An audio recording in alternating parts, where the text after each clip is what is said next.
Hi and welcome back to my channel. I am a bit late to the game, but let's talk about everything that I read in February.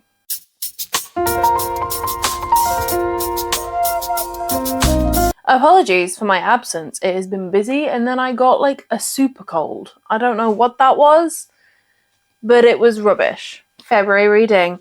I read a total of 5 books in February. I was going to say I only read 5 books in February, but that is still 5 books and that is good.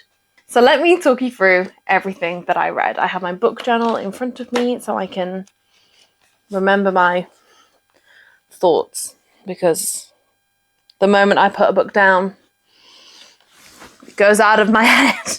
I started off the book with Mort, which is by Terry Pratchett. I did this as a buddy read with my lovely, lovely friend Catherine. It was a very relaxed buddy read. There wasn't much structure to it. It was just read it and we'll talk about it. But I enjoyed it. It seems to work really well for Terry Pratchett books, so we're going to do it again with Sorcery. This is the 4th book in the Discworld series, and in this one we are following Mort, who becomes the apprentice to Death. This is one of 5 books that focus around Death in the Discworld. Death is an amazing character. Mort becomes the apprentice to Death. As he learns the ropes, he struggles with letting fate happen and enlists Death's daughter for help in stopping fate, I guess. Which is something you can't actually stop. So, as I said, Death is such a fantastic character. He was the highlight of this book. He weirdly is quite humanized throughout this entire book, but at the end of it, he ends up probably the least human he's ever been. Mort himself was a bit whiny, but also he is a child. He is a child throughout this book, so it kind of makes sense. It kind of works. This has been my favourite in the Discworld so far. As I read, I'm only 4 books in. The Discworld is 44 books, 42. It's a large amount of books, but this has been my favourite. And to be fair, it's fully Death that made this my favourite so far. There's several different dynamics across this book, which is great. Obviously, you have the dynamic of Death and Mort, which is sort of a teacher-student dynamic. Then you have Death and his daughter, adopted daughter. So that's a very interesting dynamic because you just don't see Death as a father. And then you also have the growing bond between the daughter and Mort. And Albert, there's so many interesting things and interesting characters that happen in this book. And that is one of Terry Pratchett's strongest thing, is building a world full of characters. His character work, I've said it before, I will say it again, is second to none. I think he is one of the best for building such a large variety of characters. Overall, I rated this 4 stars, and as I said, I already have plans to buddy read the next book, Sorcery, with Catherine. I started my Discworld journey like a year and a half ago, and I don't know why it's taken me so long to just read the 4 books, but now I'm like really invested into this, and I will be cracking on.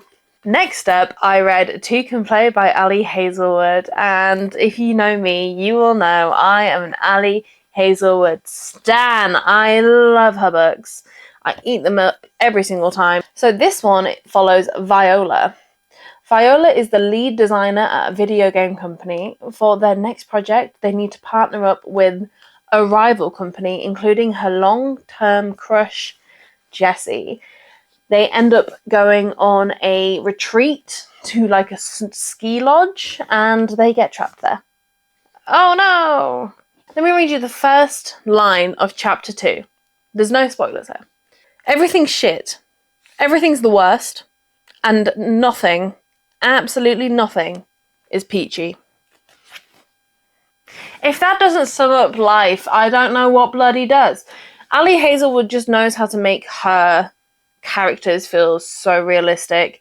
Even in situations that you think that's not quite realistic, somehow she makes it feel like you're right there in there. I do think because this book is on the shorter side, would this class as a novella, maybe? I don't know what like the parameters are. I did think that we struggled to get into the backstory and why we really should be rooting for these two characters. She tried to get us it, but it just wasn't quite hitting. But that is probably my only critique. I had a whale of a time. Some of the side characters, absolutely fantastic, especially Otto. Otto is hilarious. I love that man. I would have happily kept going for another like 100 pages of this. I just eat her writing up.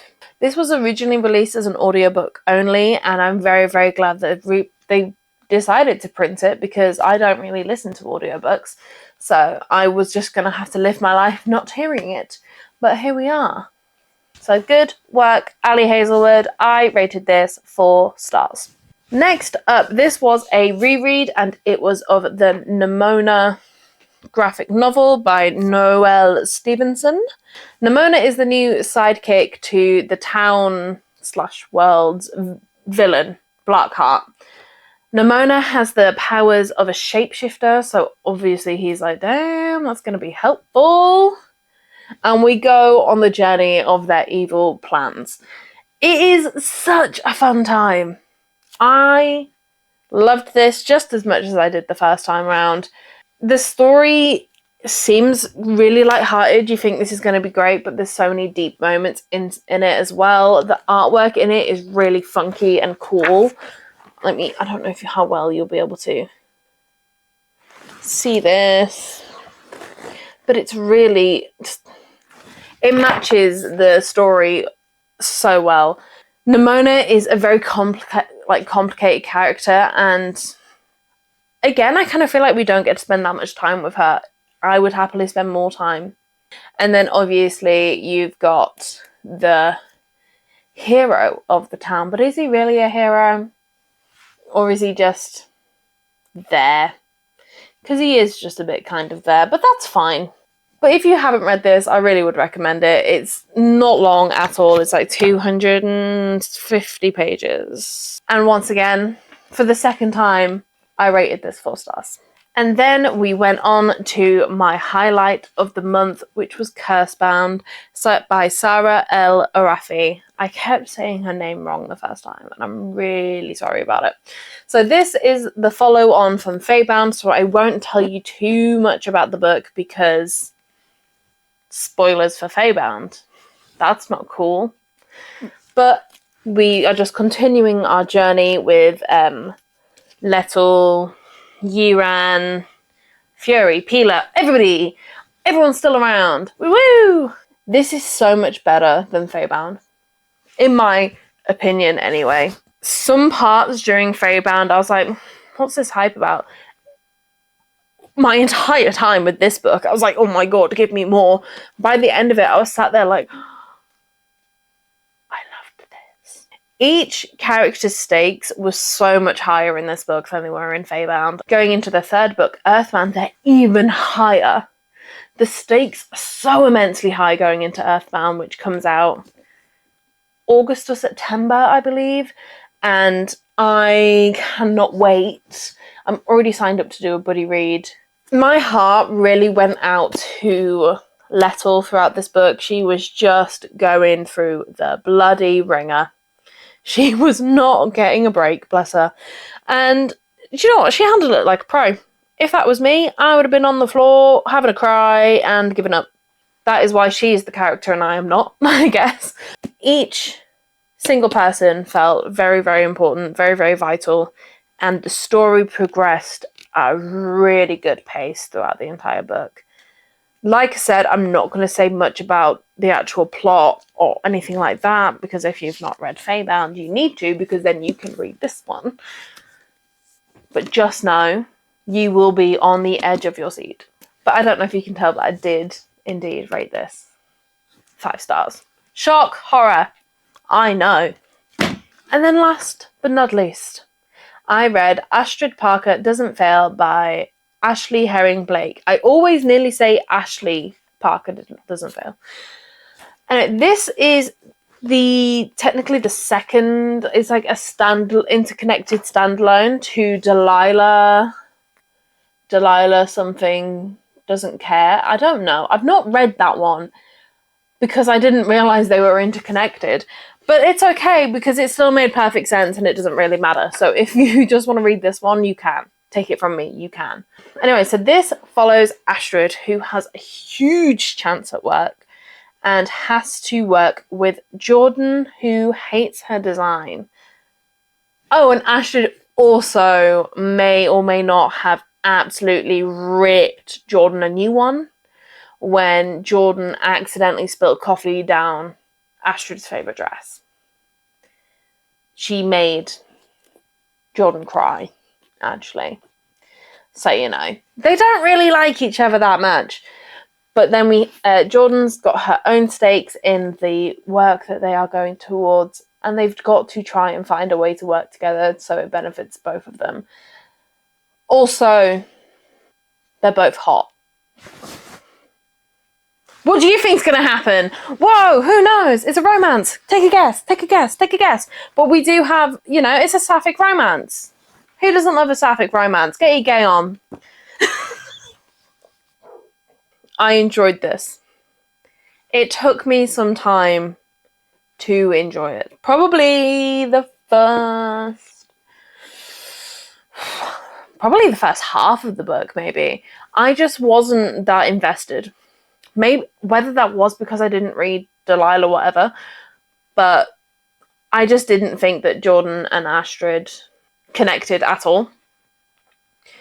I really liked Jordan as a character. I thought she was really good. She had dealt with a lot of shit, and she was still working her way through it all. She was still trying to handle the chaos that she had gone through in the previous year, while also trying to manage the renovation of the family inn. Her brother was cool. Yeah, you know, he was a bit too involved in areas for my liking, but he was cool. I can't remember which friend it was of Astrid. She made me fucking... Oh, Iris. It was Iris. She was so funny when he was like, oh yeah, I'm an author. And she was like, yeah, I know. Oh my God, yeah, you wrote that book. I can't remember what it's called. And I was like, oh, you read it? And she just went, I tolerated it. Love that. Love the sass. Go on. I do think the next interconnected whatever is about Iris. So I'm going to go read that one. Do I care about Delilah? No, because in this book, she just seemed a bit heartless. There was also a third act breakup. Why are we still doing this? Why? This is my issue with romance books. They all follow the same template, and it's a bad template. Overall, I would maybe recommend this. If you love romance books, then yeah, sure, you'll probably vibe with this a hell of a lot more. The second half was good, but that is also conveniently the part I can't talk about without giving you major spoilers. So it did feel like at points they were just adding drama to add drama, and it was just a bit unnecessary. Overall, I rated this 3.5 stars. And that is it. That is everything I read in February. I'm a bit disappointed in my reading for February, but overall, content-wise, I had quite a good month. And by content-wise, I mean like the content of the books and how I found them and rated them. But would I have liked to have read more? Yeah, absolutely. But that is all I have for you today. If you enjoyed this video, please give it a thumbs up and let me know in the comments what books did you read in February and what was your favourite. Please don't forget to hit that subscribe button if you're not sick of my face. I would be, but it's fine, whatever, no pressure, do what you want. And I will talk to you all very, very soon. Bye!